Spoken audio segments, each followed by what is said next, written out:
The vicious cycle of self-improvement and self-destruction. You wake up at 5 a.m. You're going to change your life. You've got the journal, the water bottle, the vision board, the 10-step morning routine you screenshot from someone with abs and a podcast. This time, it's going to be different. And for a while, it is. But somewhere around week 3, something shifts. You miss one morning, then 2. You eat the thing you said you wouldn't eat. You stay up late doing nothing in particular. And suddenly that version of you, the disciplined one, the one who was finally getting it together, feels very far away. So you do what anyone would do. You spiral, not outward, inward. You go quiet on yourself. You eat worse. You stop moving. You doom scroll at 2 a.m. watching other people build the life you were supposed to be building. And somewhere in that fog, you decide, consciously or not, that you just don't have what it takes. Until one morning, something snaps again. A video, a quote, a bad enough feeling, and you're back. New plan, new you, new routine. This is the loop. And if you've lived in it, you know, it doesn't feel like a cycle. It feels like failure with brief interruptions of hope. Let's talk about why this happens. Because it's not weakness. It's not laziness. It's actually something much more interesting and much more human. Every self-improvement journey begins with the same thing, pain. Not inspiration, not motivation. Pain. You're tired of how you feel. You're embarrassed by something. You've hit a wall. Or you've watched someone else live a version of life that made yours feel suddenly, sharply small. Pain is a powerful starter motor. It gets you out of bed. It makes you sign up for things.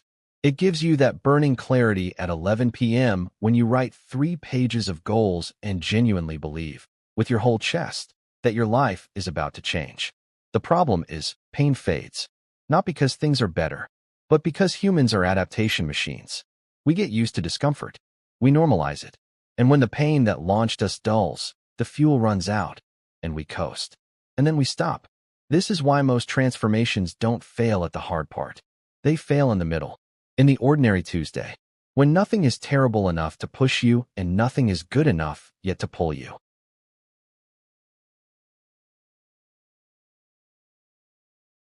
But there's a second layer here that nobody talks about enough. It's not just that we run out of motivation. It's that we build the wrong relationship with the idea of changing. Here's what I mean. Most of us don't pursue self-improvement as a practice. We pursue it as a verdict. Every habit is a test. Every skipped workout is evidence. Every good day is proof that maybe, we're not fundamentally broken. And every bad day confirms the old story, that we never really change, that we're the person who always quits, that the gap between who we are and who we want to be is just who we are. This is the trap.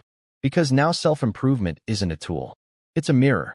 And every time you look into it and don't like what you see, the most natural thing in the world is to smash it. So you give up. Not because it's hard, but because trying and failing hurts more than not trying at all. At least if you never really commit, you never really fail. The binge isn't just food or Netflix or going out too much. The binge is relief. It's a holiday from the pressure of being a project.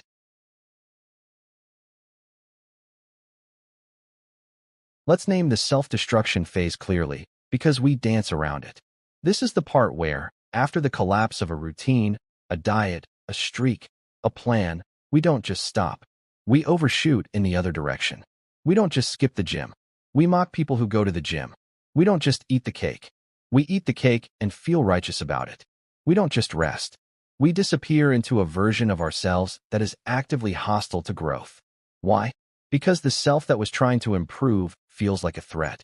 It represents a standard you couldn't meet, an expectation you let down. And there's a part of you that wants to destroy the evidence. Psychologists call versions of this self-handicapping, the unconscious tendency to create obstacles for yourself so that when you fail, there's a ready excuse. But it goes deeper than excuses. It's protection. It's armor. If I burn it all down, at least I'm the one holding the match.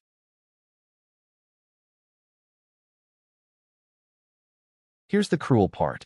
Every time you go through this cycle, it gets a little harder to start again. Not because you're weaker, but because your brain is keeping score. Each abandoned attempt becomes data. Neural grooves deepen. The story, I'm someone who starts and stops, gets louder. And the gap between the idealized future self and the current self grows wider, which means the next attempt requires even more momentum, even more urgency, even more pain to launch it. So the cycles get more extreme. The highs get higher. The lows get lower. The plans get more elaborate. The crashes more complete. And the voice that says this time will be different starts to sound, even to you, like a lie you've memorized.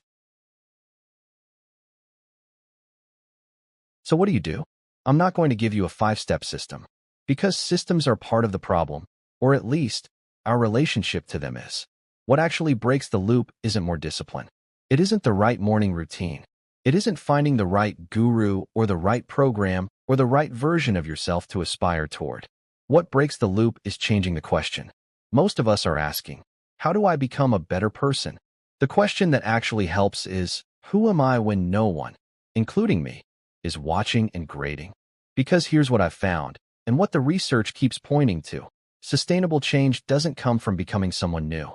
It comes from becoming more honest about who you already are.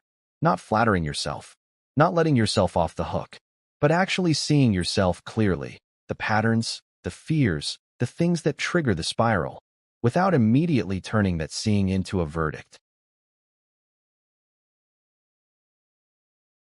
The other thing that breaks the loop is getting radically unimpressed with your own ambition. We love big declarations. January 1st energy. The Instagram caption that says, new chapter. The complete overhaul. Because the fantasy of total transformation is intoxicating. It makes us feel like change is happening even when it isn't. But the people who actually change, who look different in 5 years, not 5 days, they're almost boring about it. They do small things. Consistently. Without drama. They don't try to become the person who runs marathons. They just go outside and walk. They don't overhaul their diet. They add one thing that's better. They don't meditate for an hour. They sit quietly for 2 minutes and call it done. Not because small is weak, but because small survives. Small doesn't require a perfect day. Small doesn't require motivation. Small can happen even on the days when you hate yourself a little. And small, compounded, is the only thing that's ever actually changed anyone. Here's the thing about the loop. It's not a character flaw. It's not proof that you're broken or weak or hopeless. It's proof that you care deeply, maybe too deeply, about the distance between where you are and where you want to be. That caring is not the problem. The problem is what we do with it. We weaponize it. We turn it into a performance. We make self-improvement a courtroom instead of a conversation. And so we oscillate. Motivated, then collapsed. Disciplined, then destructive. Hopeful, then resigned. The exit isn't through the ceiling. It isn't some final, heroic transformation that ends the cycle forever. The exit is through the floor, through the ordinary, through the version of you that shows up on a Wednesday with no momentum and no inspiration and does one small, quiet thing anyway. Not because you believe in yourself. Sometimes just because you're still here. And being still here is enough to start with. If this hits something true for you, share it with someone who needs to hear it. And if you're in the loop right now, just know, the fact that you're watching this, that you're still looking for a way through, that's not failure. That's the beginning.